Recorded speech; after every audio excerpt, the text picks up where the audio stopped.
Hello friends, this is Mike Tango and you are watching my channel and welcome to my channel. Friends, आज हम फिर से बात करेंगे ब्रिटिश पोइट्री की। जैसा कि आप लोगों ने कमेंट्स करके बताया है कि ब्रिटिश पोइट्री बहुत ही टफ सब्जेक्ट है, तो फिर से आज मैं एक और टॉपिक लेके आया हूँ। ब्रिटिश पोइट्री MEG 1 का जो नया टॉपिक है वो है एडमंड स्पेंसर। एडमंड स्पेंसर के बारे में मैं आपको बताऊंगा, जो कि महान कवि थे, पोइट थे, उनके बारे में मैं बताऊंगा। और उनकी एक जो पोएम है इपीथैलेमियन के बारे में बताऊंगा और एडमंड स्पेंसर के बारे में बताऊंगा। तो आप ध्यान से सुनिए और उसको याद रखिए, फिर उसको अपने एग्ज़ाम्स में लिखिए। तो एडमंड स्पेंसर, जिनका जन्म 1552 में हुआ था और मृत्यु 1599 में हुई थी। 1552 में जन्मे एंड 1599 में उनकी डेथ हुई। तो 1552 लंदन में वो पैदा हुए। ही रियर शिप्स, वो भेड़ पालन करते थे, भेड़ें रखते थे, चराते थे और उनको पालते थे, और उसी से वो अपना खर्चा चलाते थे, पैसा कमाते थे थोड़ा बहुत और उससे अपना खर्चा चलाते थे।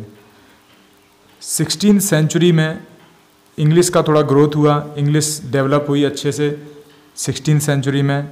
And he was a poor boy, बहुत ही गरीब थे। Studied in school and joint Cambridge university. पहले उन्होंने स्कूल में पढ़ाई की, उसके बाद उन्होंने लंदन में कैम्ब्रिज यूनिवर्सिटी में पढ़ाई की।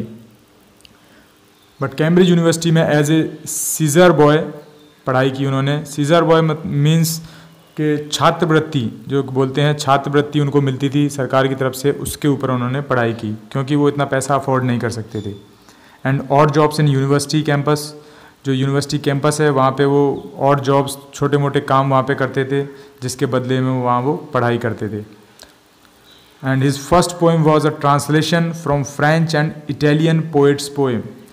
जो फ्रेंच और इटालियन पोइट्स हैं कुछ, उनकी पोएम्स हैं, उसको उन्होंने ट्रांसलेट किया इंग्लिश में और उसको पब्लिश कराया इन 16th सेंचुरी। तो जो फर्स्ट पोएम थी उनकी, वो फ्रेंच और इटालियन की ट्रांसलेटेड थी इंग्लिश में। इन 1573 completed BA from Cambridge university. Cambridge university से उन्होंने बैचलर ऑफ आर्ट्स कंप्लीट किया अपना इन 1573। And in 1576 completed MA master of arts. His friend of college, उनके जो कॉलेज फ्रेंड्स थे एक जो बहुत ही गहरे मित्र थे, वो थे G. हार्वे, जो बहुत डिवोटेड फेलो थे एंड हैज़ सिमिलर बैकग्राउंड। उनका भी बैकग्राउंड एकदम सेम था, वो भी बहुत गरीब थे, इस वजह से वो बहुत ही घनिष्ठ मित्र थे एडमंड स्पेंसर के। And was Christian but read Jesus, वो क्रिश्चियन थे और जीसस के बारे में पढ़ते थे। And religion played an important role in his thinking. जो धर्म है, धार्मिक बातें हैं, उसका जो प्रभाव है उनके ऊपर बहुत पड़ा, बहुत इम्पॉर्टेंट रोल रहा है धर्म का उनकी लाइफ में। And he debates about the abandoning Catholicism from England. तो इंग्लैंड में क्या हुआ फिर, जो डिबेट्स होने लग गई किस बारे में, कैथोलिज्म को हटाने की, कैथोलिक जो लोग हैं उनको हटाने की, उनको बाहर निकालने की बातें चलने लग गई। तो उसके ऊपर जो एडमंड स्पेंसर है उन्होंने डिबेट्स की हैं। उसके बाद इन 1579 एंड 80, 1579 एंड 80 के बीच में वो मिले सर फिलिप सिडनी से and becomes life time friend, और वो दोनों बहुत अच्छे मित्र बन गए। जो एडमंड स्पेंसर की जो वाइफ हैं उनका नाम है मैकाबाइस चाइल्डे, वो उनकी पत्नी थी। उसके बाद उन्होंने एक पोएम थी, उसके ऊपर उन्होंने काम करना स्टार्ट किया, जो थी ही began to work on the Faerie Queene. Faerie Queene जो पोएम थी उसके ऊपर उन्होंने काम करना स्टार्ट किया। And in 1580 appointed as a secretary to Lord Arthur Grey, deputy of Ireland. उसके बाद वो आयरलैंड चले गए। आयरलैंड में उन्हें एक पोस्ट मिली, secretary to Lord Arthur Grey. Lord Arthur Grey थे डेप्यूटी ऑफ आयरलैंड, उनके ये सेक्रेटरी बन गए। एंड उन्होंने जो लॉर्ड आर्थर ग्रे थे उनको फॉलो करना स्टार्ट कर दिया। उसके बाद न्यू एबे एंड कंट्री किलबेर, ये दो बहुत ही अच्छी काम उन्होंने किए जो लिखे हैं, New Abbey and county Kilbeyre got the gentleman like position. उनको उसके बाद, ये 2 कामों के बाद उनको बहुत ही अच्छा ओहदा मिला और बहुत पहचान मिली सब जगह, इंग्लैंड में भी और आयरलैंड में भी। फिर उन्होंने जो इमिग्रेंट्स थे वहाँ के, अपनी सोशल लाइफ अच्छा करने के लिए उन्होंने कुछ इमिग्रेंट्स, रिफ्यूजी जो इधर उधर के लोग होते हैं उनको साथ में लिया और प्लांटेशन का काम किया। तो बहुत भारी मात्रा में उन्होंने प्लांटेशन करवाया, जिससे उनका जो सोशल स्टेटस है बहुत हाई हुआ, सब लोगों में वो प्रसिद्ध हो गए। तो ये यहाँ तक थी। उसके बाद क्या हुआ, 1594 में उनकी जो वाइफ थी मैकबाइस चाइल्डे, उनकी डेथ हो गई। And in the same year again Mary Elizabeth Boyle. तो उन्होंने उसी सेम ईयर में जो दूसरी थी एलिजाबेथ बॉयले, उससे शादी कर ली। एंड वेंट टू इंग्लैंड, फिर वो वापस इंग्लैंड गए। इंग्लैंड में जाके उन्होंने 2-3 पोइम्स लिखी। फिर वापस वो आयरलैंड आए। जब आयरलैंड आए तो उन्होंने अपनी जो फेरी क्वीन थी वो लिखी थी, और फेरी क्वीन लिखने के बाद उससे जो वहाँ की क्वीन थी, फेरी क्वीन, उन्होंने खुश होकर उनको 50 पाउंड पर मंथ की पेंशन ग्रांट की आयरलैंड में। उसके बाद आयरलैंड में 1594 ही appointed Queen's justice of Cork. वहाँ का एक ओहदा होता है, एक पुरस्कार होता है जिसका नाम है जस्टिस ऑफ कॉर्क। जो पोजीशन होती है वो एडमंड स्पेंसर को मिली। फिर उन्होंने और 2 पोइम्स लिखी, Amoretti and Epithalamion and celebrating a successful love relation. उसके बाद उन्होंने जो लव रिलेशन था, जो दूसरी वाइफ थी उनके साथ में, वो सेलिब्रेट किया। बहुत ही अच्छा लव रिलेशन था उनका। एंड उसके बाद प्रोथैलेमियन, जो दूसरी पोइम उनकी और थी, वो थी प्रोथैलेमियन 1596। ये लास्ट पोइट्री थी उनकी जो उन्होंने लिखी 1596 में। फिर उनको एक और पुरस्कार मिला जो था sheriff of Cork by Queen Elizabeth. Queen Elizabeth के द्वारा उनको एक और पुरस्कार मिला। उसके बाद जो पुरस्कार मिला था sheriff of Cork by Queen Elizabeth. उसके बाद buried near grave of Geoffrey Chaucer in London, उनकी मृत्यु हो गई 1699 में। प्रोथैलेमियन उनकी लास्ट पोइट्री थी। उसके बाद उनको जो पुरस्कार मिला sheriff of cork, and last में उनकी मृत्यु हो गई 1599 में।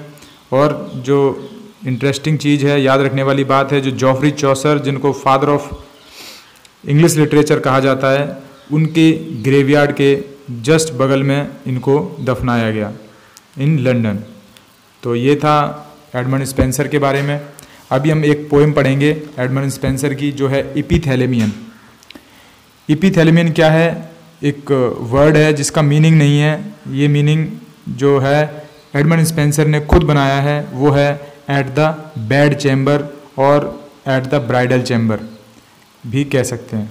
इपिथैलेमियन जो पोएम है, ये उन्होंने अपनी जो न्यू वाइफ थी एलिजाबेथ बॉयले, उनके ऊपर बनाई थी। उनसे जब शादी की थी उस टाइम पे बनाई थी। उस टाइम पे उन्होंने लिखा था 1594 में। इसमें इन्होंने डिस्क्राइब किया है, describe the wedding night and also celebrated the sexual union of the married couple. उन्होंने जो पहली रात्रि होती है शादी के बाद, जो सुहागरात होती है, उसको इस कविता में उन्होंने पूरा दर्शाया है, खुद की जो सुहागरात थी उसके बारे में। तो जो मैरिड कपल होते हैं जो सेलिब्रेट करते हैं उसके बारे में बताया है। उसके बाद दे celebrate a legitimate form of sexual desire.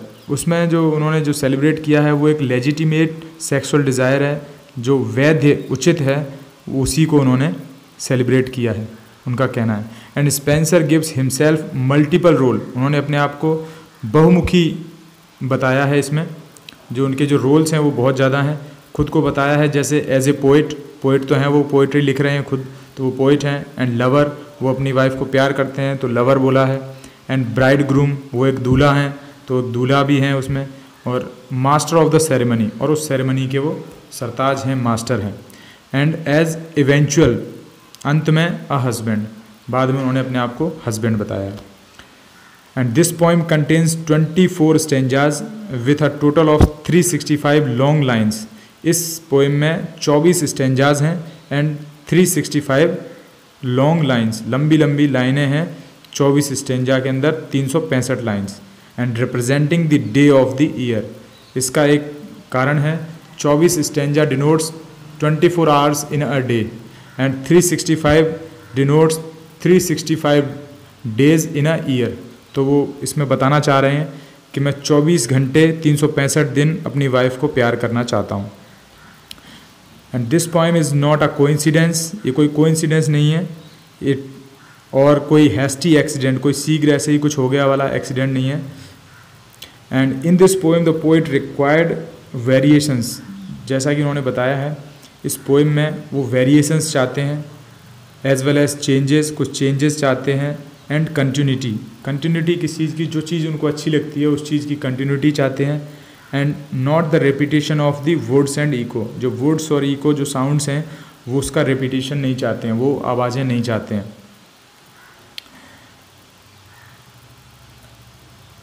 उसके बाद जो है इसमें उन्होंने बताया है ऑर्गेस्टिक सेलिब्रेशंस, जो कामोत्तेजनात्मक जो उनके विचार हैं वो उसको इन्होंने इसमें दर्शाया है। And which takes place after marriage, जो शादी के बाद हर किसी को होते हैं फील, उसके बारे में पूरा बताया है। तो इस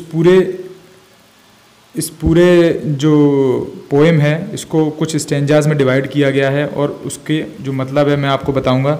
जैसे कि 1 to 8 स्टेंजा, जो 1 से लेके 8 स्टेंजा है, उसमें उन्होंने बताया है poems purpose and setting of event, उस पोएम का पर्पज़ क्या है, क्यों ये लिख रहे हैं, क्या इसकी रिक्वायरमेंट है, वो उन्होंने बताया है 1 से 8 स्टेंजा में। एंड सेटिंग ऑफ इवेंट, जो शादी का जो इवेंट है उसकी पूरी सेटिंग की है, कहाँ से कहाँ क्या होना चाहिए, क्या क्या होता है, वो सब उन्होंने 1 से लेके 8 स्टेंजा में बताया है।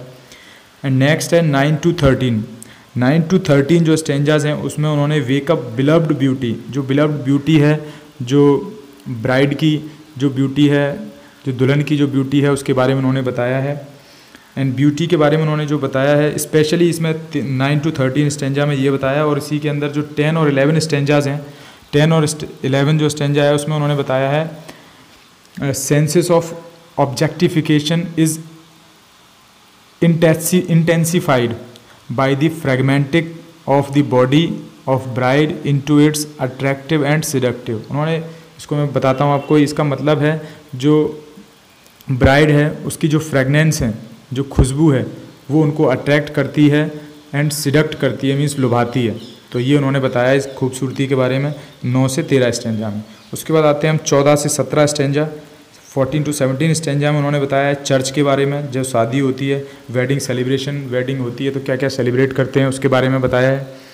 एंड अ लोननेस, उसके बाद जो उसके साथ में जो शादी के तुरंत बाद जो लोननेस होती है, अलोन होते हैं लोग, उसके बारे में बताया है 14 से 17 स्टेंजा में। उसके बाद आता है 18 से 24 स्टेंजा। 18 to 24 स्टेंजाज में उन्होंने बताया है expressing bride grooms fear and anxiety, जो दूल्हे का जो डर होता है, एक तरफ डर होता है, दूसरी तरफ उत्तेजना होती है, एनेक्सिटी होती है, उसके बारे में बताया है 18 से 24 स्टेंजा में। तो 18 से जो 24 स्टेंजा में जो डर के बारे में उन्होंने डिस्क्राइब किया है, तो उसमें जो स्पेशल एक 19 स्टेंजा है उसमें उन्होंने बताया है description of fear of the night, जो रात में जो डर होता है उसके बारे में बताया है as a haunted by goblins and spirits, जो प्रेत आत्माएं होती हैं, प्रेत होते हैं, आत्माएं होती हैं एक्सेट्रा, उसके बारे में बताया है इन स्टेंजा 19। तो ये तो सारे स्टेंजा वाइज मैंने आपको बताया है।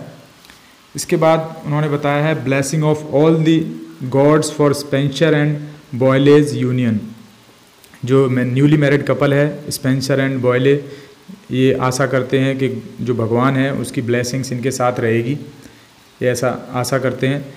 And he has a rich feeling of wedding, और जो शादी हुई है उसकी बहुत ही अच्छी खुशी है, उनको बहुत ज़्यादा अच्छी फीलिंग्स हैं। एंड आफ्टर दैट जो है unique poem of the 16th century, ये जो पोएम है एक यूनिक पोएम है 16वीं शताब्दी की, and it was the first wedding poem, ये पहली वेडिंग पोएम थी, शादी के बारे में जो पोएम थी, इससे पहले किसी ने नहीं लिखी थी और यूनिक पोएम थी ये। And this poem considered as Spenser's successful fusion of poetic tradition and style, इस पोइम को उस टाइम पे बहुत ही अच्छा दर्जा मिला और अच्छा रिस्पॉन्स मिला एंड इसको एक सक्सेसफुल फ्यूजन के रूप में माना गया, एक सफलतापूर्वक धमाका उस इरा में, उस पोएटिक ट्रेडिशन में, उस पोएटिक स्टाइल में।